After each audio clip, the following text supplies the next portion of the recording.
자, 중개보수로 갑니다. 175조. 중개보수는 지금 27에서부터 계속 한 문제씩 출제하고 있는데 원래 이론 하나, 계산 문제 하나 출제되는 부분이에요. 그래서 이 개업공사의 보수는요, 크게 두 가지로 나눠집니다. 하나는 중개 업무에 대한 대가인 중개보수가 있어요. 그래서 중개보수는 중개 업무에 대한 대가예요. 그리고 비용을 보상해 주는 게 있습니다. 이거는 실비라고 지금, 그래서 중개보수와 실비로 이제 구성이 되는데 이 실비는 비용을 보상해 주는 거예요. 그래서 개업공사가 중개보수 외에 실비를 받았다 하여 보수초과가 절대 아닙니다. 그래서 이건 성격을 달리하기 때문에 중개보수 외에 실비를 별도로 받을 수 있다.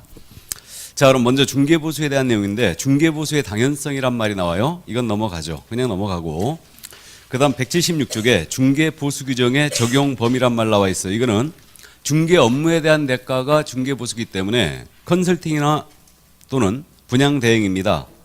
권리금 거래 소개했네요. 이거는 중개보수 규정에 적용이 있다 없다? 없다. 그래서 컨설팅이나 분양 대행은 중개업이 아니기 때문에 중개보수 규정에 적용이 없습니다. 자, 그럼 그 밑에 중개보수 청구권이란 말 나와 있는데 법제 32조 제4항이 실려 있거든요. 읽어드립니다. 법제 32조 제4항. 개업공사는 중개 업무에 관하여 중개의뢰로부터 소정의 보수를 받는다. 당연한 얘기예요. 다만 개업공사의 고의 또는 과실로 인하여 중개의뢰인 간의 거래행위가 무효, 취소 또는 해제된 경우에는 그러하지 아니하다. 자, 갑니다. 중개보수에 대한 이론적인 내용으로서 요즘 시험에 이건 잘 묻진 않는데 이해는 해두시기 바랍니다. 중개보수를 달라갈 수 있는 권리예요. 이게 중개보수 청구권입니다. 중개보수를 달라갈 수 있는 권리, 중개보수 청구권이라는데 이것이 언제 발생되고 언제 행사되며 언제 소멸되는지 따져보자 이거예요. 자, 이 토지를 갑이 갖고 있어요. 이것을 을과 거래하십니다. 이 거래를 개업공사 A가 소개하고 있어요. 갑이요, 토지를 개업공사 A에게 중개 의뢰한 날짜가 2월 5일이었어요. 2월 5일은 안 되겠네. 2월 2일. 2월 2일이었고, 그 다음에 을이 토지를 구해달라고 의뢰한 날짜는 2월 10일이었습니다. 그리고 둘 사이에 토지에 대한 매매 계약이 성사되기를 2월 15일 날 성사가 됐어요. 그 다음에 잔금은 언제 치르기로 했냐면 잔금은 3월 15일 날 치르기로 했습니다. 그럼 개업공사 A의 중개로 말미암아 이 거래가 성사가 된 거예요.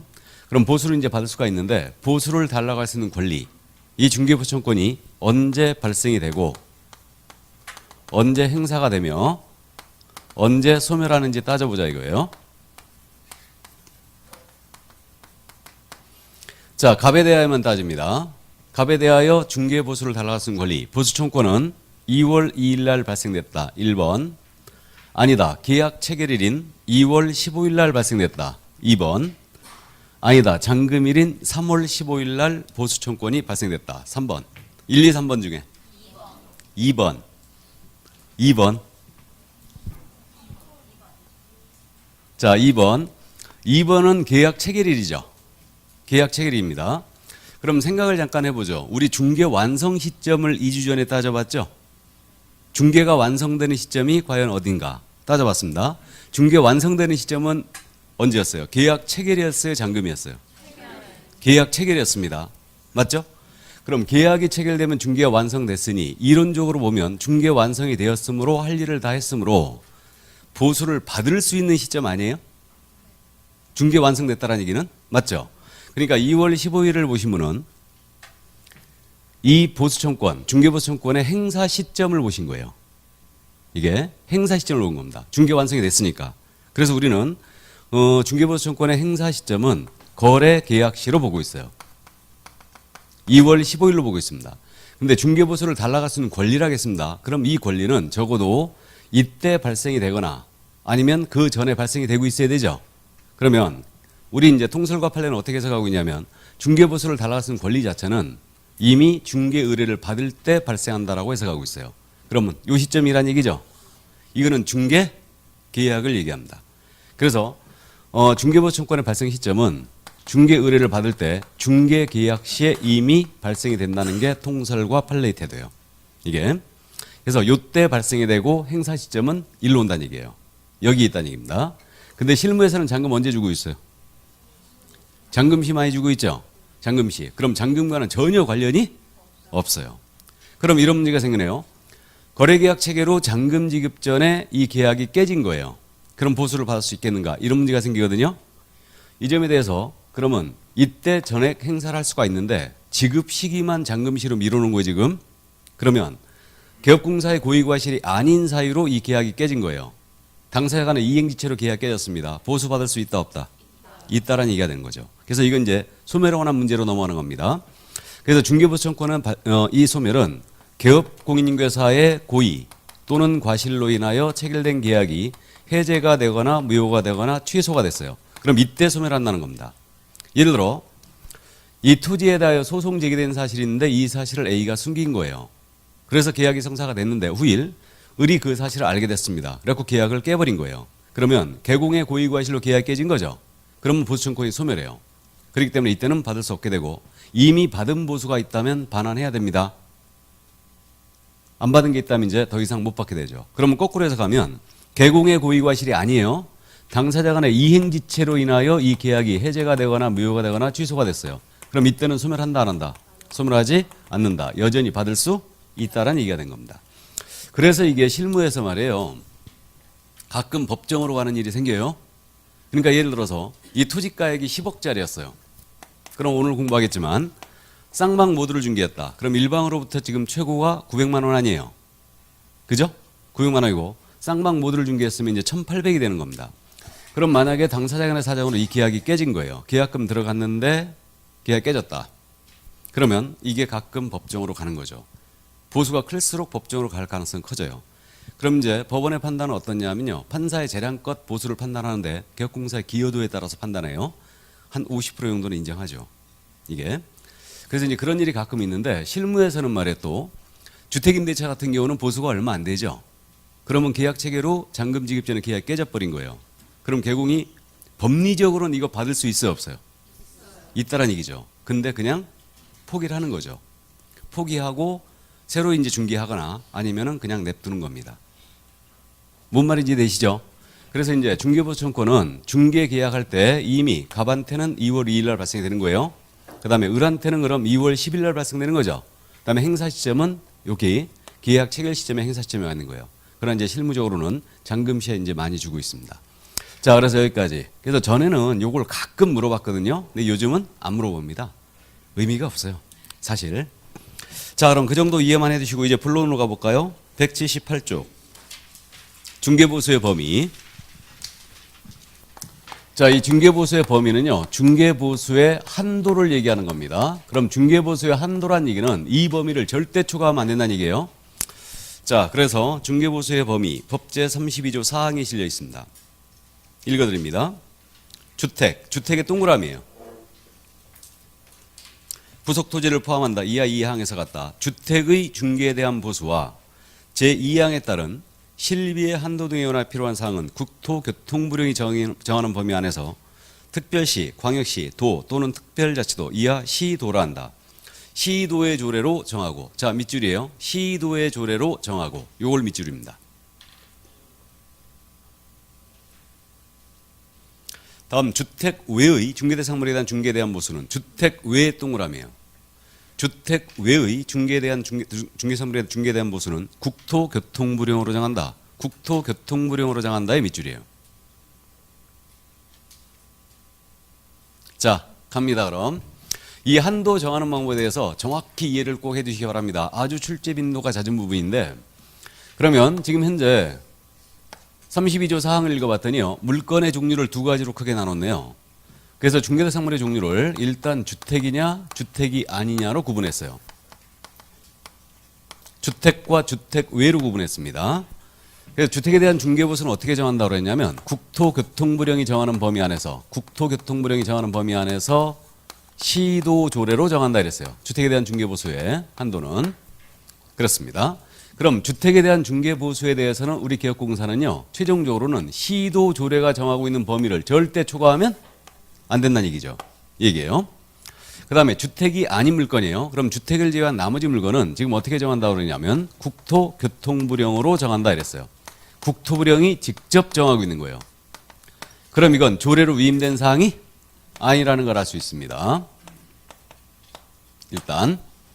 그러면 주택에 대한 중개보수로서 국토부령이 일정 범위를 제시해주고 그 범위 안에서 시도조례가 정하는 겁니다. 그럼 국토부령이 정하는 그 주택에 대한 중개보수 한도는 어떻게 정해졌냐면 당사자 쌍방으로부터 각각 받되 거래 당사자 일방으로부터 할 수 있는 한도를 정해줬죠. 당사자 일방으로부터 이 주택의 매매 교환 계약입니다. 매매 교환 계약은 거래 금액의 1천분의 9를 한도로 한다고 했어요. 그럼 1천분의 9는 0.9%. 다음에 임대차 등이에요. 이 주택의 임대차 등의 경우는 거래 금액의 1천분의 8, 0.8%를 얘기합니다. 그래서 국토부령이 일방으로부터 매매 교환은 0.9, 임대차 등은 0.8로 정해주고 이 범위 내에서 조례가 다시 정하고 있는 거예요. 지금. 자, 그래서 이렇게 돼 있고요. 주택이 아닌 물건이거든요. 주택이 아닌 물건은 국토부령이 직접 정하고 있는데 국토부령을 봤더니 주택이 아닌 물건은 다시 두 가지로 나눴네요. 두 가지로. 하나는 오피스텔. 그 다음에 오피스텔이 아닌 경우. OP와 OP 외로 구분했어요. 주택이 아닌 물건은. 그럼 오피스텔은 모든 오피스텔이 들어가는 게 아니고요. 이 전용 면적입니다. 전용 면적 85제곱미터 이하짜리예요. 85제곱미터 이하짜리로서 전용 입식 부엌과 화장실을 갖춘 것을 말합니다. 이거 이른바 주거용 오피를 말하죠, 이거. 그럼 이거 85제곱미터 하면은 평으로 한 사람 몇 평 정도 되는 거예요? 25.7평. 요거 85에다 곱하기 0.3025를 하면 되죠. 그러면 이제 평으로 환산되고, 그럼 전용 25.7평 이 정도 되는데 전용 25평형이라면 아파트라면 몇 평형을 얘기하는 거예요? 32평형에서 35평형 이 정도를 얘기하는 겁니다.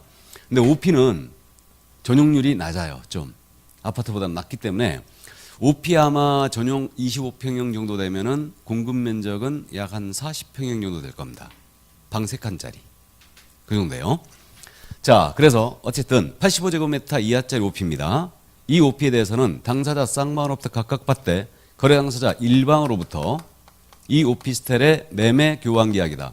매매 교환 계약은 거래 금액의 0.5%.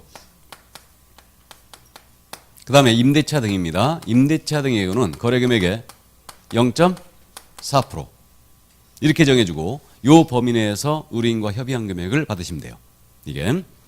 자, 그래서 OP는 이렇게 일방 매매 교환 임대차 구분해가지고 0.5, 0.4% 구분했습니다. 근데 오피스텔을 제외한 나머지 물건들이에요. 그러니까 주택과 이 오피스텔 85제곱미터 이하짜리 이걸 제외한 나머지 물건들은 뭐가 있냐면 85제곱미터를 초과하는 OP가 있죠. 일단 85제곱미터를 초과하는 게 있고, 그 다음에 상가도 있고 토지도 있고 임목도 있고 공장재단, 광업재단이 있네요. 이 중개대상물에 대해서는 OP 외입니다. 그러면 이것에 대해서는 당사자 쌍방으로부터 각각 받되 거래 당사자 일방으로부터 거래 금액의 1천분의 9를 최고한도로 한다고 했어요. 1천분의 9는 0.9%죠. 0.9%를 최고한도로 하고 의뢰인과 이 범위 내에서 협의한 금액을 받으면 됩니다. 그러면 특이점이 상가토지 임목 공장재단 광업재단이에요. 이것에 대해서는 매매교환 임대차라는 거래 유형의 구분이 있는 거예요, 없는 거예요? 유형 구분이 없어요. 단일 한도 체계로 가고 있죠, 지금. 이거. 그래서 상가 매매를 중개하든 임대차를 중개하든 전세를 중개하든 관계없어요. 상가 토지에 대해서는 전부 다 일방채고 0.9%. 모두를 쌍방 모두를 중개했다면 거래 금액의 1.8%가 되는 거죠.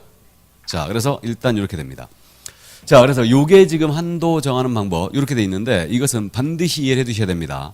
그래서 주택에 대해서는 지금 시도조례로 최종 위임이 돼 있고요. 주택이 아닌 물건은 전부 국토부령이 직접 정하고 있는 겁니다. 이 점 이해해 두시고, 그 다음에 주택과 이 85제곱미터 이하짜리 OP를 제외하고는 매매교환 임대차 구분이 없어요. 상가토지 입광공은 그냥 최고 0.9% 갑니다. 그럼 최저 한도액은 있어요, 없어요? 없어요. 최고 한도액만 정하고 있죠. 예, 그래서 일단 이렇게 됩니다. 자, 그럼 우리는 이제 요거 한도액표를 중개사무소 안에 잘 보이는 곳에 게시를 해야 됩니다. 게시할 때 주택에 대한 중개보수 한도는 일단 조례가 정하고 있는 범위를 게시해 주면 되고, 주택이 아닌 물건에 대하여는 국토부령이 직접 이렇게 정하고 있기 때문에 이 범위 내에서 주택이 아닌 물건은요, 요 범위 내에서 자기가 그 한도액표를 게시를 할 때 자기가 받을 한도액을 명시하래요. 명시하여 게시를 해주고 이 게시된 요율을 초과하여 받아서는 아니 된다 이랬죠. 그래서 우리가 중개사무소 한 번쯤은 다녀오셨는데 중개사무소 갔을 때 나는 상가 임대차는 0.4%만 받겠다. 0.7%만 받겠다. 이렇게 게시해 놓으신 중개업소 보신 적 있어요, 없어요? 없죠? 전부 다 0.9% 게시해 놨죠. 괜히 0.7% 게시해 놨다가 0.8% 받으면 바로 초과합니다. 그렇기 때문에 주택이 아닌 물건에선 자기가 직접 정하라 이거예요. 이거는. 자, 그러면 이제 우리는 주택에 대한 중개보수 시도 조례가 정하고 있는 범위를 따져봐야 돼요. 그래서 이제 교재를 보시면 180쪽입니다. 180쪽에 주택의 중개보수 한도를 했고 서울특별시조례하고 표가 실려 있죠. 우리 경기도조례가 이 표와 같다 틀리다? 인천시조례 같다 틀리다? 같아요, 틀려요? 틀려요? 같습니다, 다. 전라남도 조례입니다. 같아요, 틀려요? 같아요. 제주도 조례요? 같습니다, 다. 왜 그러냐면 한 3년 전쯤에 반값 중개보수 됐죠? 그러면서 국토부에서 이걸 만들었고 쫙 뿌려버렸어요. 이거를. 그런 바람에 지금 전국 17개 시도가 다 똑같습니다. 이거. 그래서 어쨌든 현재 우리 인천광역시 조례도 이거와 똑같다. 이게. 그럼 지금서부터 이제 요 주택에 대한 중개보수 인천광역시 한도액표를 잠깐 그려봅니다. 이게.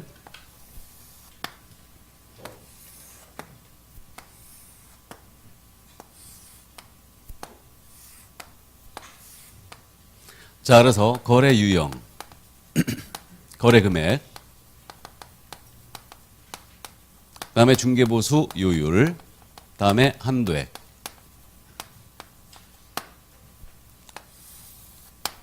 그래서 거래 유형은 일단 주택의 매매 교환 계약입니다. 다음에 임대차 등이에요. 이렇게 되고 거래 금액입니다. 거래 금액은 5천만 원 미만 주택의 매매 교환. 다음에 5천만 원 이상 2억 원 미만.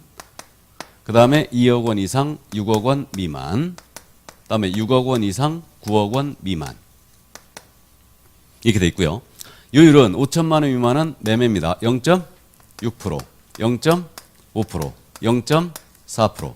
다음에 6억, 9억 돼 있죠. 이건 다시 0.1%가 올라가요. 0.5%. 이건 일방 최고 한도액이죠, 지금. 최고 한도율이에요. 이거는. 그다음에 한도액도 정해져 있는데 매매 교환 5천만 원 미만입니다. 이거는 25만 원. 그다음에 이거는 80만 원 이렇게 돼 있고 이건 한도액이 없습니다. 그다음에 임대차요. 임대차 거래 금액이 일단 5천만 원 미만. 그다음에 5천만 원 이상 1억 원 미만. 그다음에 1억 원 이상 3억 원 미만. 그다음에 3억 원 이상 6억 원 미만. 이렇게 돼 있고 요율은 임대차는 일단 0.5% 출발하죠. 그래서 0.5%. 다음에 이건 0.4%. 다음에 3억 미만은 0.3%. 다음에 요거 3억 6억 9원 떼 있죠. 요것은 0.4% 이렇게 되는 거죠. 이게. 그다음에 한도액은 5천만 원 미만입니다. 이건 얼마? 20만 원. 요거는 30만 원. 그다음에 이거는 한도액이 없습니다. 그럼 주택의 매매 교환입니다. 이거 거래 금액이 6억까지예요. 여기까지는 금액이 커질수록 요율이 낮아지고 있죠. 역누진 체계를 취하고 있어요. 그다음에 임대차는 지금 3억까지는 금액이 커지면서 요율이 낮아지고 있고 매매보다 0.1%가 더 낮습니다. 이렇게 돼 있고요. 그래서 이건 서민들을 보호하기 위함으로 이해됩니다. 그래서 3년 전에 반값 중개보수 얘기가 나왔는데 그때 신설된 게 바로 이 부분이었어요. 이거. 그다음에 이 부분. 오피스텔. 이게 신설된 거예요. 그래서 사실 서울은 집값이 비싸니까 사실 이 표를 적용해도 맞아요. 근데요. 이게 우리 경기도하고 인천이 있지 않습니까? 여기는 요 구간대가 신설이 되면서 타격 중개업소가 엄청나게 컸어요. 이게 전부 다 이건 6억 이상은 0.9%였거든요. 3억 이상은 임대차 0.8%였어요. 근데 요게 반값이 되는 바람에 타격 엄청나게 컸습니다. 이게 서울은 큰 타격이 없었어요. 지방 쪽은 여기에 걸릴 일이 거의 없어요. 그러니까 가장 타격이 컸던 게 경기도하고 인천이었어요. 여기가 요 구간대 많이 걸리거든요. 이게. 자, 그래서 어쨌든 이렇게 되고 그럼 이 구간대를 벗어난 거 어떻게 되느냐? 주택의 매매 교환가액이 만약에 9억 이상이었습니다. 다음에 임대차 등의 가액이 6억 이상이었어요. 이거. 이게 이른바 고가주택이라면서요. 그죠? 그러면 매매 교환가가 9억 이상이었다. 그러면 일방 최고 0.9%. 다음에 임대차 등의 가액입니다. 6억 이상이었어요. 그럼 일방 최고 0.8% 갑니다. 지금 우리 교재 그 표에는 요 내용이 지금 이로 들어가 있죠? 들어가 있는 거예요. 현재. 그래서 이게 바로 이제 우리 인천광역시가 갖고 있는 주택에 대한 중개보수 한도액표다. 요게. 그러면 우리가 이제 시험에서 계산 문제를 출제하거든요. 계산 문제 출제를 할 때 이거 계산 문제를 맞추기 위해서는 이 표를 암기하고 있어야 되느냐? 이 문제가 있습니다. 암기해야 된다, 안 해도 된다? 안 해도 된다. 맞습니다. 안 해도 되죠. 그럼 제시를 한다는 얘기죠. 계산 문제 출제할 때는 이걸 제시를 한다는 얘기예요. 그래서 제시를 해주기 때문에 여기에 맞춰서 계산만 해주면 되는데 그래서 엄청 쉬울 것 같죠. 그래서 쉽습니다. 그러니까 중개보수 계산 문제는 일단 서비스 문제예요. 무조건 맞히고 오셔야 돼요. 무조건 맞히고 오시는데 이게 모의고사 보면요. 틀린 분은 꼭 틀려요. 꼭 틀립니다. 그다음에 중개보수는 또 이제 나중에 문제풀이 할 때 이런 스킬들을 이제 많이 연습할 텐데 내가 잘못 계산한 거 있죠. 그게 지문에 꼭 있어요. 그래야 검산을 해도 이거 헤어나질 못해요. 이게.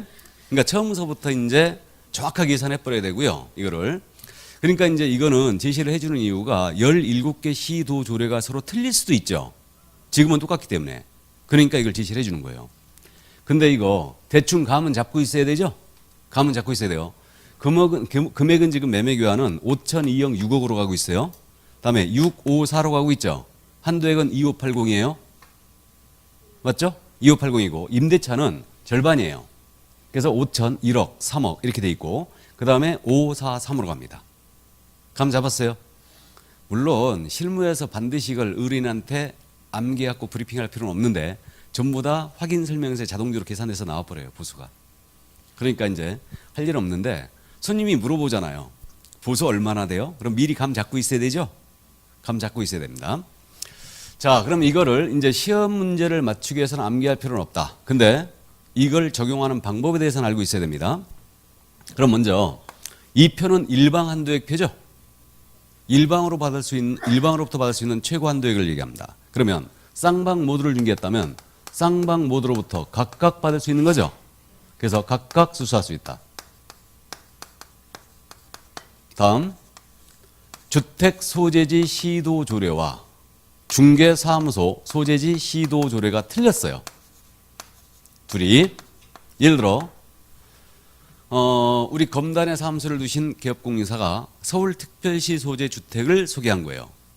그러면 인천광역시를 적용하여 보수를 받을 거냐 아니면 물건지인 서울특별시 조례를 적용하여 보수를 받을 거냐 이 문제가 있습니다. 이거 뭐로 받는 게 합리적이다?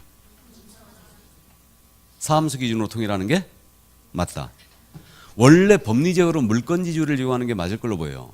근데 지금 현재는 전국 시도조례가 똑같지만 틀릴 수도 있죠.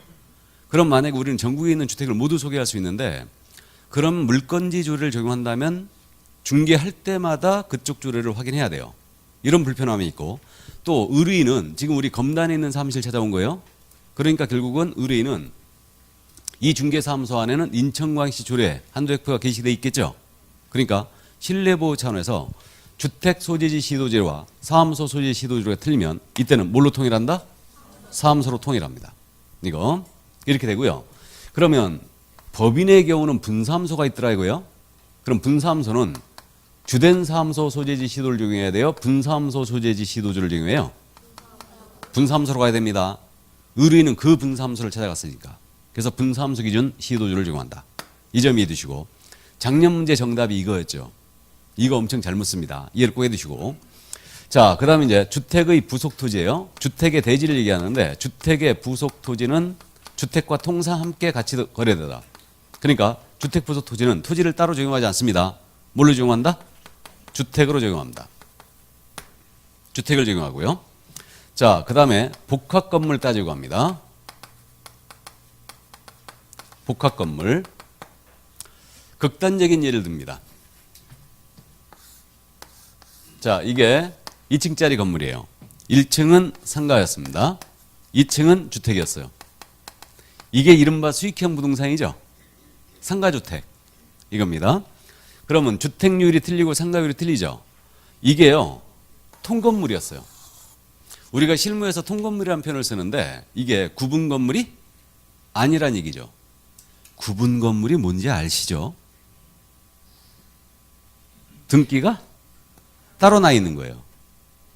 그럼 이걸 구분 건물이라 하죠. 그래서 이제 구분 건물의 경우는 이거를 한 사람이 소유하고 있다 하더라도 따로따로 계산해 줘야 돼. 그래서 계약서 물론 상가 매매 계약서, 주택 매매 계약서 다 따로 써주고 그 다음에 가액을 분배해가지고 계약서를 그렇게 써줘야 됩니다. 구분 건물이라면. 근데 이게 하나의 건물이었어요. 이게 통건물입니다. 그래서 이걸 중개한 거예요. 그럼 이때는 중개부서를 어떻게 받았느냐? 바로 이 문제입니다. 이 문제인데 이걸 갖다가 시행규칙에서 뭐라 그러냐면 국토부령에서 주택의 면적입니다. 주택 면적을 기준으로 했어요. 주택의 면적이 2분의 1 이상이었잖아요. 2분의 1 이상이라면 전체에 대하여 주택을 제공한다 그랬어요. 주택의 면적이 2분의 1 이상이라면 전체에 대하여 주택을 제공한다. 그러면 주택 면적이 2분의 1 미만이라면 전체에 대하여 뭘 제공하는 거예요? 상가를 제공하는 거예요. 그러니까 결국은 요지는 그거죠. 주된 용도로 제공하라 이 얘기죠. 이 얘기인데 왜 주택을 기준으로 해야 되는지 당최 이해를 할 수가 없어요. 주택률이 훨씬 낮으니까. 자, 그러나 이해를 해둬야 됩니다. 그럼 주택의 면적이 2분의 1 이상이라면 전체에 대해 주택으로 하니까 예를 들어서 주택의 면적이 50제곱미터였고 상가의 면적도 50제곱미터였습니다. 둘이 면적이 같았어요. 같다면 전체를 뭘로 가야 돼요? 주택으로 가야 돼요. 그래서 이 점 꼭 이해해 두시고. 그래서 주택의 면적이 2분의 1 이상이다. 복합 건물은 주택 면적이 2분의 1 이상이라면 전체에 대하여 주택으로 한다. 이 점 이해를 또 해 두시고요. 자, 그 다음에 뭐 분양대행이나 컨설팅이나 이런 것들은 중개업이 아니니까 이걸 적용할 일이 없다고 했습니다. 상가 거래할 때 권리금 발생됩니다. 권리금도 중개사물이 아니에요. 그럼 이걸 적용할 일이 있다 없다? 없다. 이렇게 되고요. 그 다음에 한도를 초과한 보수 약정을 한 거예요. 한도 초과 약정했다. 의뢰인과. 예를 들어서 법정 보수가 200만 원인데 300만 원 받기로 약정을 했던 거예요. 그럼 이때는요. 초과하는 부분에 대해서만 무효예요. 초과하는 부분에 대해서만 무효고요. 나머지 부분은 유효합니다. 이거. 그러면 예를 들어서 초과 약정. 법정 한도가 200만 원인데 300만 원 약정하여 300만 원 수수한 거예요. 그럼 100만 원 부분이 무효죠 지금. 나머지 200만 원 그대로 유효합니다. 그래서 일단 그 정도. 한도를 초과한 약정은 한도를 초과하는 범위 내에서만 무효다. 이 점 이해해 두시고. 근데 기억나세요? 무등록 중개업을 하는 자, 무등록 중개업자가 의뢰인과 체결한 보수약정이에요. 이건 전부가 다 무효예요. 근데 개업공사가 의뢰인과 체결한 보수약정은 한도를 초과하는 부분만 무효죠. 나중에 이제 이런 부분들이 보여야 됩니다. 자, 그럼 그 정도 이해를 해 두시고요. 여기까지. 그럼 이제 180쪽에 맨 밑에 중개보수의 계산이 나오죠. 이제 계산 연습을 해봐야죠. 자, 이제 계산 연습을 해보겠습니다. 일단 계산식은 거래 금액에 중개보수 요율을 곱할 거예요. 그리고 산출액이 나옵니다. 근데 요 주택의 경우는 한도액이 있더라 이거예요. 그래갖고 이 한도액과 비교하여 항상 적은 금액을 받는 거예요. 그래서 산출액이 더 크면 한도액 받아야 되고 한도액이 더 크면 산출액 받아야 되고 둘이 같으면 아무거나 받아도 됩니다. 이때 거래 금액을 무엇으로 할 거냐? 이것은 거래 유형에 따라 달라져요. 거래 유형에 따라. 그러면 먼저 매매 계약이었습니다. 매매 계약은 거래 금액을 매매 대금으로 하면 되죠. 문제 없어요. 문제 없습니다. 그럼 연습해 볼까요? 일단 APT 매매가 5억짜리였어요. 최고율로 연습합니다. 최고율 몇 프로예요? 0.4%. 2억 이상 6억 미만은 0.4%죠. 그럼 0.4%. 그러면 계산 금액이 200만 원 나옵니다. 이걸 쌍방 모두를 중개했다면 각각 받을 수 있죠. 그래서 일방 최고가 200만 원이 됩니다. 이게. 자, 상가였어요. 상가 매매가 5억짜리였습니다. 일방 최고 몇 프로예요? 0. 상가 0.9%. 상가는 0.9%죠. 이걸 적용할 일이 없어요. 0.9%. 그럼 5, 9, 45, 450만 원. 쌍방을 중개했다면 900만 원 내는 거죠. 한 달 월세는 나오네. 맞죠? 그러니까 상가토지 입광공이 짭짤합니다. 예. 그 다음에 85제곱미터 이하짜리 5P. 매매가 5억짜리였어요. 85제곱미터 이하짜리 5P. 매매가 5억. 일방채고 몇 프로? 0.5%. 5%죠? 5, 25. 250만 원. 쌍방 각각 받을 수 있습니다. 우리 인천 지역에 5억짜리 5P 있나요? 85제곱미터 이하짜리가? 없죠. 없어요. 없다 보시면 돼요. 그 저쪽 송도 쪽에 85제곱미터짜리 이하짜리들 5P가 지금 없는 걸로 알고 있는데 저도 85제곱미터를 초과하는 건 없는 걸로 알고 있는데 방 3개짜리. 근데 요즘 지금 공급되고 있거든요. 요즘 지어지고 있는데 방 3개짜리가 분양가가 3억이 안 됩니다. 3억이 안 돼요. 근데 분당 판교 있죠. 분당 판교 같은 데는 이거 85제곱미터짜리 방 3칸 있잖아요. 3칸짜리. 이게 한 12억 갈걸요? 그 정도 가요. 그 정도 갑니다. 그러니까 이 표가 우리 인천하고 경기도에는 아무 쓰할 데가 없어. 근데 여기에 많이 걸렸기 때문에 이게 타격이 엄청 큰 거예요, 지금. 여기에 걸렸기 때문에. 이게. 자, 그래서 매매 문제 없습니다. 이 경우 갑과 을 간에 매매를 중개했어요. 이와 동시에 을을 임대인으로 갑을 임차인으로 하는 임대차까지 소개한 거예요. 즉 갑이 자신의 아파트를 을한테 팔고 임차인으로 주저앉은 거죠. 주저앉은 겁니다. 이걸 민법에서 뭐라 부른다? 이거 뭐라 그래요? 점유 개정. 들어봤죠? 아직 안 들어봤어요? 그럼 지금 들어보시면 되잖아. 팔고 주저앉은 게 뭐라고요? 점유개정이라고 그래요. 이걸 점유개정이라 합니다. 그럼 이때는 매매계약서, 임대차계약서 따로따로 써지잖아요. 그래도 이때는 매매 따로 임대차 따로 보수받을 수 없습니다. 이때는 뭐만 적용하라고 그랬냐? 매매만 적용하여 보수를 받으셔야 돼요. 왜 그래야 되는지는 저도 몰라요. 농담이 아니고 진짜로. 이론적으로 설명이 안 돼요. 이게 뭐 실무에서는 임대차는 이거 보수를 안 주지 않느냐. 그래가지고 이제 뭐 그렇게 이제 얘기를 하는데 어쨌든 좋아요. 그래도 이건 법리적으로 설명이 안 되는 부분입니다. 그래서 3가지를 다 충족해야 돼요. 동일 중개대상물이어야 돼요. 동일 중개대상물에 대하여 동일 당사자여야 됩니다. 동일 당사자 간에 동일 기회여야 돼요. 동일 기회에 매매를 포함한 그 외의 거래 함께 했죠. 그럼 이때는 뭐만 적용한다? 매매만 적용한다. 그러니까 3가지 다 충족해야 돼요. 동일 물건, 동일 당사자, 동일 기회. 3가지 다 나와야 돼요. 그래서 그래야지만 이때는 매매만 적용한다. 그래서 점유 개정의 경우에만 매매만 적용하는 거예요.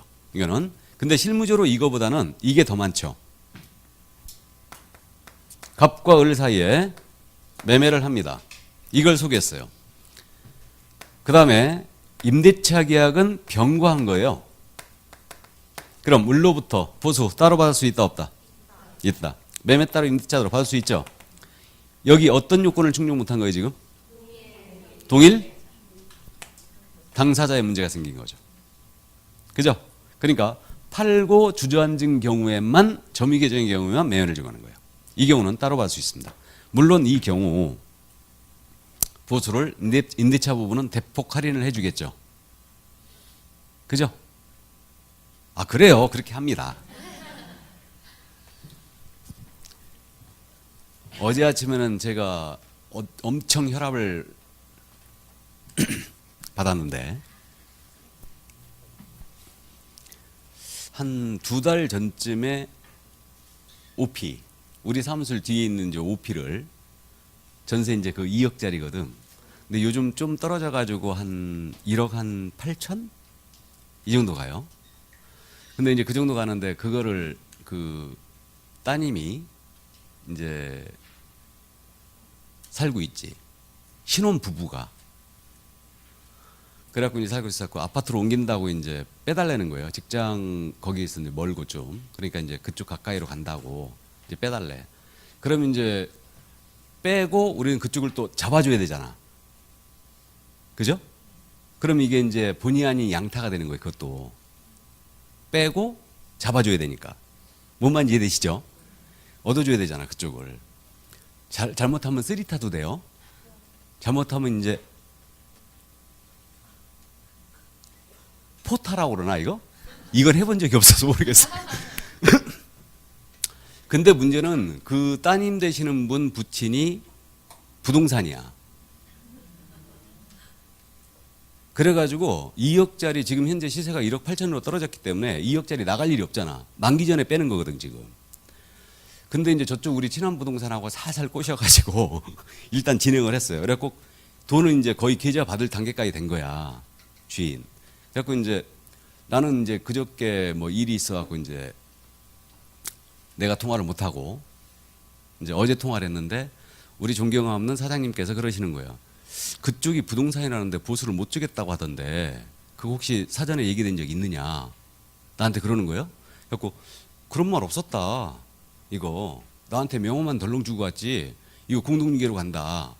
그러니까 이제 뭔 얘기냐면 그쪽 임차인분 부친이 부동산이잖아요. 그러니까 이제 물건을 내놓으면서 명함을 주고 왔다는 얘기는 일단은 공동중개로 가자 그렇게 얘기를 했어야 되거든. 그럼 우리가 우리 손님만 붙여야 돼. 나는 다른 중개업소하고 이 물건을 공동중개를 하면 안 되는 거예요. 뭔 말인지 이해되세요? 이해 못 하고 있구만. 어쨌든 그래서 이제 부동산들이 자기 물건 내놓으면서 이제 그런 경우들이 있거든. 그때는 이제 미리 언급을 해요. 이거 공동으로 갑니다. 나랑. 그럼 보수 안 주겠다는 얘기거든. 근데 그런 얘기가 없었어. 분명히 없었어요. 이거는. 그래갖고 내가 전화를 했지. 그 처음에 그 얘기 없었지 않느냐. 하고. 뭔 얘기냐. 명함 주고 왔지 않느냐. 명함 줬다는 게 무슨 뜻이냐 그게. 그러는 거였고. 아니 난 부동산 하시나 보다. 따님이 사시고 본인이 사는 것도 아니고. 그래갖고 버렸지. 그냥. 야, 그래갖고 내가 아침부터 내가 진짜 아니야 말로 빡 돌았어 이거. 나는 이런 불의는 절대 못 참거든. 그래갖고 이 계약을 확 깨버려. 근데 그게 또 안 되는 거야. 깨버려야 맞거든 그거. 그거 깨버려야 맞거든요 분명히. 그럼 네 알아서 해라. 그러니까 그쪽에서 물건 취소한다고 다시 또 문자 와서 나한테. 내가 전화해도 전화도 안 받아 이제. 이거. 그래갖고 이제 손님은 손님인지라 저쪽 부동산한테 미안하잖아 이제. 그래갖고 내가 저쪽 부동산한테 내가 그쪽 부동산 연락처를 줄 테니까 그쪽하고 진행해라 그럼. 우린 빠질 테니까 이거. 그런데 이제 저쪽에서는 되게 미안하는데 아마 계약 깨진 것 같아. 저쪽 부동산도 안 한 것 같아 이거를. 그러니까 어쨌든 그래갖고 내가 속으로 그랬어요. 야, 그래서 부동산들이 욕을 먹는 거라고. 나는 두 애를 다 내보내고 있는데 부동산 있잖아요. 보수 있잖아요. 같은 업계 있잖아. 난 다 줬거든요. FM 들어. 다 줬어요. 나는 그런 거 하면서 내가 부동산에 갖고 이거 공동으로 간다. 절대 그렇게 해본 적이 없거든. 그래갖고 저쪽 부동산한테 내가 그 얘기를 했어. 그래갖고 우리 빠진다. 그래, 사정 얘기를 하면서 우리 빠진다. 이제 그랬더니 저쪽 부동산도 아니 그런 사람이 어딨냐고. 같은 송도에 있는 것도 아니고 어? 저기 아래역에서 이제 하는 사람이에요. 뭐 경기도 뭐 화성 어디래. 거기서 하면서 그렇게 하는 게 어딨냐고. 그러면서 이제 그쪽에서 펄쩍 뛰더라고. 그래서 아마 진행이 안 된 것 같아. 이게. 또 생각하니까 열받네. 얼마 되지도 않는 거. 그래갖고 어쨌든 뭐 근데 이제 사실 실무하시면서 이제 부동산들하고 적을 만들지 말라고 그랬죠. 그러니까 이제 그런 부분들 제가 잠깐 미스한 것도 저도 이제 좀 있었죠. 그러니까 이제 명함을 받을 때 부동산 명함을 받았잖아요. 확실히 내가 짚었어야 돼. 그거를. 이게 공동으로 가는 겁니까? 아니면 보수 주시는 겁니까? 확실히 이제 짚었어야 되는데 내가 그 부분을 안 짚은 거예요. 근데 그쪽에서는 명함을 주면서 그냥 당연히 알아듣겠거니 그래버린 거예요. 그냥. 근데 문제는 알고 봤더니 거기를 오피스텔을 사준 중개업소가 있어요. 근데 희한하더라고. 그쪽에 안 내놓고 우리 쪽에 내놓은 거예요. 물건을. 이상하잖아요. 이상했지. 그래갖고 이제 우리 사장님이 또 그거 못 참잖아 또. 그쪽 그 매매한 그 전에 사줬던 그 중개업소 전화해서 이제 사정을 물어본 거야. 어떻게 된 거냐? 그랬더니 아니나 다를까 그쪽에서도 그런 일이 있었다 그러더라고. 그래갖고 매매를 했는데 나중에 그 얘기를 하더래. 보수 못 받았대 결국. 못 받았대. 그래갖고 그쪽 부동산은 그 손님을 버려버린 거야. 아예 버려버린 거야 그냥. 그래갖고 우리도 깨끗하게 버렸지 그냥. 이게 깨끗하게. 그러지 마세요. 그러니까 이제 같은 업계에 있으면은 이제 그런 건 있어요. 명함을 주면서 이건 공동으로 갑니다. 그런 경우는 있어요. 아니면 이제 보수를 일부를 깎습니다. 이런 경우는 있는데 그냥 덜렁 명함 던져놓고 나중에 보수 못 주겠다 그러면 열받지. 꼭지 돌지 이게. 어쨌든 꼭지를 어제 돌았어요 내가. 자 그래서 이거 이해를 꼭 해두시고요. 다음 그 저 180쪽 맨 밑에 분양권이라는 거 나와 있죠. 자 분양권 중개합니다. 그럼 분양권은 거래 금액을 뭘로 해야 되느냐 이 문제인데 분양권의 경우는 분양 금액이 있고 기납입한 금액이 있죠. 이걸 기납입금이라고 그래요. 그래서 기납입금 더하기 프리미엄 합산 금액으로 거래 금액을 삼습니다. 기납입금의 프리미엄으로 간다. 그럼 이 프리미엄을 실무에서는 뭐라 부른다고요? P. P라고 불러요. 이 P가 아니다. 프리미엄 할 때 P예요. 이거. 자, 그러면 이제 기납입금의 프리미엄으로 간다. 이게 이제 대법원의 태도인데. 그러면 예를 들어서 아파트 분양가액 5억짜리였어요. 여기에 계약금 5천 들어갔습니다. 계약금 5천 들어갔고 1차 중도금 1억이 납입이 됐어요. 여기에 P가 5천이 붙은 거예요. 자 그럼 중개보수 산정 기준금액 얼마 되는 거예요? 2억. 1억 5천에 5천이죠. 그러니까 2억이 됐습니다. 그럼 2억에 대한 최고율 몇 프로? 0.5예요? 0.4예요? 0.4. 한두 개 걸리기 때문에 0.5를 때려도 똑같이 나오긴 나오는데 어쨌든 정확히 알고 있어야 되죠. 2억 이상 6억 미만이죠. 그러니까 0.4%입니다. 그러면 0.4% 80만 원 쌍방 각각 받을 수 있습니다. 다음 이게 같은 조건의 상가 분양권이었다. 그럼 2억에 곱하기 0.9% 2구 18 180만 원 쌍방 각각 받을 수 있고 이게 85제곱미터 이하의 OP였다. OP 분양권이었어요. 그러면 역시 2억에 곱하기 0.5% 그럼 100만 원 나오죠. 쌍방 각각 받을 수 있습니다. 그래서 주의할 점은요. 요 분양권의 경우는 기납입금의 프리미엄 합산 금액으로 하는 거예요. 분양가액의 프리미엄 합산하는 거 절대 아니다. 이걸 주의하시래요. 이게. 근데 실무적으로 이게 문제가 심각하다고 그랬죠? 심각하다고 그랬습니다.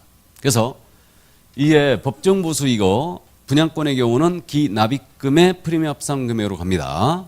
분양가액의 프리미엄으로 가면 이건 절대 다 보수 초과예요. 근데 실무에서 지금 분양권의 경우는 출발 자체가 우리 수도권 지역에서는 출발 자체가 100만 원 미만은 하나도 없어요. 출발 자체가 거의 다 100만 원 이상입니다. 보수가. 그럼 모두 한도 초과예요. 다 한도 초과합니다. 이거. 그래서 어쨌든 이렇게 지금 대법원이 해석해 놓는 바람에 결국은 전국에 있는 분양권 전매 개업공사들 전부 다 불법 이자 만들어 놓은 거예요. 전부 다 보수 초과예요. 이게. 그래서 어쨌든 우리는 시험에 합격부터 하고 봐야 되죠. 그러니까 분양권은 기납입금의 프리미엄으로 간다. 이 점 꼭 이해를 해 두시고요. 자, 그다음 이제 넘어갑니다. 교환 계약이에요. 교환 계약으로 갑니다. 이 교환은 서로 맞바꾸는 계약을 얘기하는데 거래 금액이 두 개 나올 수 있습니다. 그러면 교환의 경우는 거래 금액이 두 개 나오면 큰 것을 기준합니다. 큰 것이다. 그럼 예를 들어서 아파트 4억짜리하고 단독주택 5억짜리를 맞바꿨다. 그럼 거래 금액 큰 것 기준이니까 얼마 기준한다? 5억 기준한다. 5억짜리 계산해봤죠? 200만 원 쌍방 각각 받을 수 있습니다. 그럼 교환계약의 경우는 거래 금액이 큰 것을 기준한다고 그랬는데 왜 그랬을까? 4억짜리 주는 사람은 5억짜리를 받았죠. 그러니까 5억에 따른 보수 물어야 되고 5억짜리 주는 사람은 4억짜리를 받았지만 5억짜리를 줬으니까 5억에 따른 몫을 묻는 거예요. 그래서 교환계약은 거래금액이 큰 것을 기준한다. 큰 것을. 근데 이거 교환할 때 바보가 아닌 이상은 이렇게 교환 안 합니다. 이렇게 교환 안 하고 요 4억짜리 주는 사람은 여기다 플러스 1억을 하죠. 이 1억을 합니다. 여기다가 이것을 민법 시간에 뭐라고 공부한다? 보충해 줬죠. 보충해 준 거 아니에요 지금. 그래서 이걸 뭐라고 부른다고요? 보충금이라고 불러요. 알아두세요. 보충금이라고 합니다. 그래서 이제 이렇게 되고 교환계약에서 보충금은 우리 중개보수 계산할 때는요. 산입하지 않습니다. 순수 가액만 비교하여 큰 것 기준하에 받아요. 큰 것 기준에서 받습니다. 자, 그래서 교환은 큰 것이라고 이제 기억을 해두시는데 참고 아파트 5억짜리하고요. 상가 5억짜리를 맞바꾼 거예요. 그럼 이때는 거래 금액은 똑같죠. 근데 중개보수율이 둘이 틀리죠. 이때는 뭘 기준해야 될거든? 유일치가 틀린 물건은 상가 기준한다. 왜 상가 기준할까요?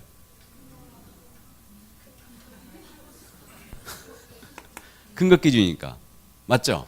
그래서 이제 국토부 유권 해석도 이렇게 해석을 하고 있는데 원래는 이제 유일치가 틀린 물건은요. FM를 한다면 각자 계산하여 보수가 높게 나온 걸 받아요. 원래 유일치가 틀린 것은. 그래서 이제 참고해 두세요. 그래서 일단 여기까지.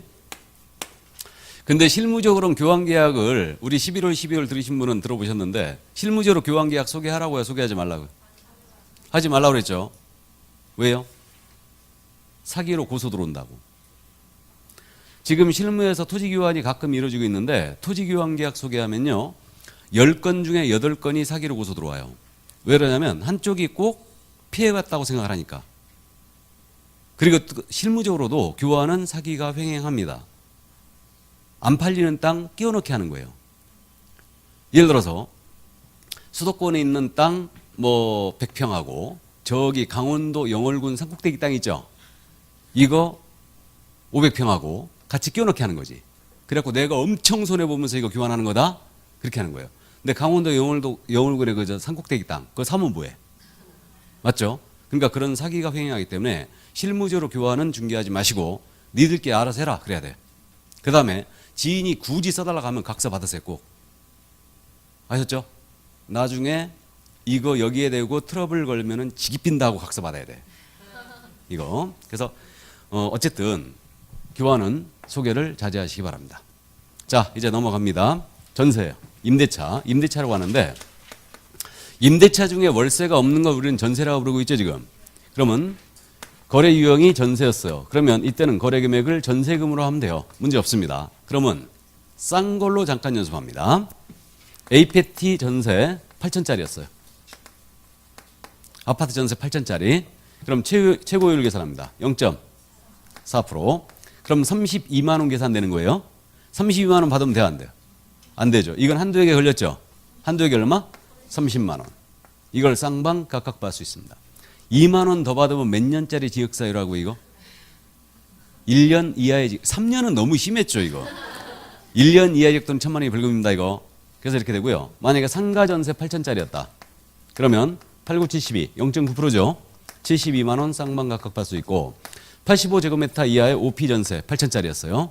8천짜리였다. 그러면 0.4%예요. 그러면 32만 원을 쌍방 각각 받을 수 있습니다. 전세 계산 문제 한 번도 낸 적이 없어요. 이거는. 자, 문제는 임대차예요. 문제는 임대차. 월세가 있는 임대차인데 그럼 임대차의 경우는 거래 금액을 뭘로 해야 되느냐? 임대차의 경우 거래 금액을 보증금이 있습니다. 월세가 있죠. 월차임. 월세에다가 곱하기 100을 하여 합산합니다. 그래서 임대차는 보증금 더하기 월세 곱하기 100을 하여 합산한다. 그러면 예를 들어서 아파트인데 보증금 5천이었어요. 월세가 30만 원 있었습니다. 그러면 이때는 중개보수 거래금액이 어떻게 되냐? 5천만 원 더하기 30만 원 곱하기 100을 합니다. 그럼 요 금액이 얼마 나와요? 3천. 그럼 합산은 8천이죠. 8천짜리 계산해봤죠? 32만 원 산출액인데 한도에게 30만 원이 걸렸죠. 그러니까 30만 원 쌍방 각각 받을 수 있죠. 같은 조건의 상가였다. 그럼 상가는 72만 원 나오겠죠? 그 다음에 같은 조건의 OP였다. 85제곱미터 이하짜리 OP였습니다. 그럼 이때는 32만 원 계산될 거예요. 그래서 임대차의 경우는 보증금 더하기 월세 곱하기 100을 하고 있어요. 이 100이 어디서 나온 거냐? 이 문제인데 이거는 지금은 이렇게 하면 안 되는데 예전에 말이에요. 예전에 보증금을 월세로 전환시킬 때 실무에서 월 일부 이자를 쳤어요. 월 일부 이자. 월 일부는 1%를 얘기하고 연리로 따지면 12% 얘기하는 거죠. 그러면 내가 전세를 들어가려고 했는데 보증금이 5천밖에 없는 거예요. 3천만 원 월세로 전환시킵니다. 그럼 일부 이자를 친다면 월세가 얼마 되는 거예요? 3천만 원 월세 전환한다면 일부 이자로 30만 원. 맞죠? 여기 곱하기 100을 해버리면 다시 3천이 되죠. 그렇게 된 거예요. 그래서 그 월 일부 이자 요게 지금 현재 곱하기 100의 근거예요. 이걸 중개보수 산정할 때 이걸 반영을 해준 거예요 지금. 근데 지금은 나중에 이제 주택이나 상가 임대차 보호법을 공부하는데 월세 전환, 보증금을 월세로 전환시킬 때 일부 이자 치면 절대 안 됩니다. 이건 바로 초과해요 그냥. 이거. 자, 그래서 이제 일단 그렇게 되는데 우리는 중개보수 계산할 때는 월세 곱하기 100을 한다. 일단 이렇게 하는데 근데 이게 이렇게 바뀐 게 2006년도부터 바뀐 거예요. 이게 그 전에는 중개법 시절에는요. 이게 계약기간 월수였어요. 이 부분이 계약기간 월수. 그럼 주택임대차라면 통상 여기 몇이 곱해졌겠어요? 24. 상가임대차라면 12가 많이 곱해졌겠죠. 근데 이게 느닷없이 공인중개사법으로 바뀌면서 2006년도부터 곱하기 100으로 바뀐 겁니다. 그래갖고 실제로 소액임대차 있죠. 소액임대차에 있어서 중개보수가 3배 정도가 올랐어요. 진짜로. 그래가지고 이게 중개보수 너무 올랐다고 해갖고 저항이 생긴 겁니다. 그래가지고 임대차는 대원칙이 이거예요. 보증금 더하기 월세 곱하기 100을 합니다. 이게 대원칙인데 다만 요렇게 계산한 금액이 5천만 원 미만이 나온 거예요. 나중에 이제 이게 미만이냐 아니냐 이것도 따질 겁니다. 이거는 딱 5천이 나오면 아니죠. 5천만 원 미만. 월세 곱하기 100을 한 합계액이 5천만 원 미만이 나오면 이거 소액임차인을 부합해서 월세에다가 곱하기 70을 하여 다시 계산합니다. 이건 70은 적당히 숫자를 낮춘 거예요. 적당히 금액을 낮춘 겁니다. 이거는 70%를 적용하는 게 아니에요.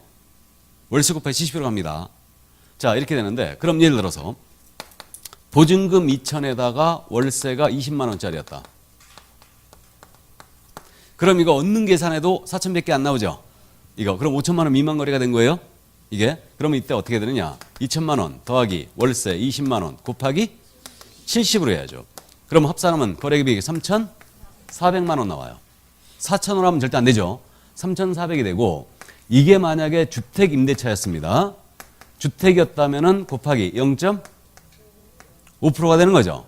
0.5%. 그럼 계산하면 17만 원인가요? 17만 원 계산됩니다.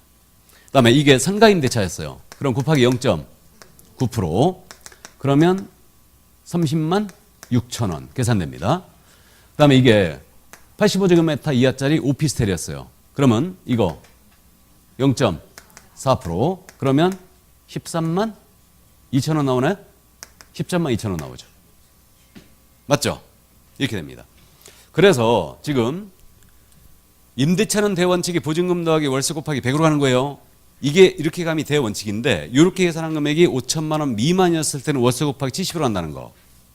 이걸 명심하시고 이렇게 가는 방식은 주택임대차만 그렇게 한다. 다 그렇게 한다. 다. 착각하시면 안 돼요. 상가 임대차에 있어서 월세 곱하기 100을 합계한 금액이 5천만 원 미만 나오면 월세 곱하기 70으로 해줘야 됩니다. 뭔 말인지 아시죠? 예, 그래서 다 그렇게 한다. 이렇게 하는 것은. 그래서 이제 이 점 명심을 꼭 해주시고요. 자, 그러면 중개보수 계산 연습을 해봤습니다. 그럼 182쪽에 중개보수의 지급 시기 및 영수증이 나와요. 거기 양괄호 1번에 대한 부분인데 중개보수의 지급 시기는 대통령령으로 정하는 바 기업공인인사와 중개의뢰인 간의 약정에 따르되 약정이 없을 때는 중개대상물의 거래대금 지급이 완료된 날로 한다. 거래대금 지급이 완료된 날 밑줄 쫙. 그럼 중개보수 지급 시기는요. 당사자나 약정에 따라 약정이 없으면 언제 준다고요? 거래대금 지급이 완료된 날. 잔금시죠. 이것도 문제가 아주 심각하죠. 오늘 중개보수 청구권을 공부했어요. 중개보수 청구권 이론적으로 지금 행사 시점이 계약 체결 시죠. 그러면 약정이 없다면 법리적으로 따지면 어디로 가야 돼? 계약 체결 시로 가야죠. 원래 대통령령에 이 규정이 없었어요. 없었는데 대통령령에서 이거를 신설해 놓은 거예요. 또 약정이 없을 땐 대금 지급 이거 완료된 날로 해라. 잔금시로 가라. 이렇게 한 거예요. 이것도 법리적으로 말이 안 되는 소리예요. 이거. 요 규정이 없을 때는 이런 문제가 안 생겼는데 요 규정이 딱 들어오니까 어떤 문제가 또 실무에 생겼냐면요. 계약 체결로 잔금 지급 전에 계약이 깨져버린 거예요. 의뢰인들이 안 준다고 난리치는 거지. 지급 시기나 약정이 없으면 잔금시로 돼 있지 않느냐. 뭔 말인지 이해되세요? 그러니까 이것도 이게 지금 중개보수 있잖아요. 이게 이론적으로 설명이 잘 안 돼요. 여러분들이 오셔가지고 이거 이제 공부 탄력 받으면서 오셔가지고 아니 왜 이게 거래대금 지급이 완료된 날로 돼 있어 이게 말이 안 되는 거 아닙니까? 이렇게 따지면 내가 할 말이 없어요. 이게. 근데 우리는 대학 강의가 아니니까 따지지 마세요 그냥. 예. 그래서 어쨌든 그 정도 이해해 주시고요. 우리 법상 영수증제도 있죠. 공인인증서 법령상 중개보수 받았을 때 영수증 주는 제도. 우리 법령상은 이거 있다 없다? 없어요. 우리 영수증 제도를 폐지했습니다. 왜 그랬냐면요. 지금 우리는 사업자 등록을 하는 사업자죠. 사업자는 소득세법의 적용을 받아요. 그렇기 때문에 사업자들은 소득세법의 적용을 받기 때문에 사업자는 재화나 용역을 공급하고 받았잖아요. 받게 되면은 모두 영수증을 무조건 끊어야 돼. 그러니까 소득세법하고 우리하고 같이 규제할 필요가 없었어요. 그래가지고 우리 쪽에서는 공인사 법령상 영수증 제도는 모두 폐지했습니다. 그럼 중개보수 받았을 때 영수증 줘야 돼 안 줘야 돼? 반드시 줘야 됩니다. 손님이 달라가든 안 달라가든 무조건 영수증은 주는 거예요. 사업자들은 무조건 교부하게 돼 있어요. 그렇게 돼 있고 그 다음에 이제 그 밑에 그 참고하시라고 제가 써놨는데 참고로 우리는 소득세법상 고소득지급군으로 분류돼 있습니다. 고소득지급군. 개뿔 무슨 고소득지급군. 근데 고소득지급군으로 분류돼 있는데 어쨌든 그래가지고 현금으로 10만 원 이상 보수 받았잖아요. 그럼 무조건 현금 영수증 끊어야 됩니다. 그 다음에 우리는 개업을 하면 현금 영수증 가맹점으로 무조건 가입해야 돼. 다. 의무적으로 가입을 다 해야 되고 현금 영수증 무조건 다 끊어야 된다. 10만 원 이상 현금으로 받으면. 아셨죠? 그래서 우리 법상 영수증 제도는 전부 다 폐지했어요. 이게. 자, 그럼 여기까지 하고요. 잠시 쉬었다가 실비를 나가도록 하겠습니다. 잠시 쉬죠.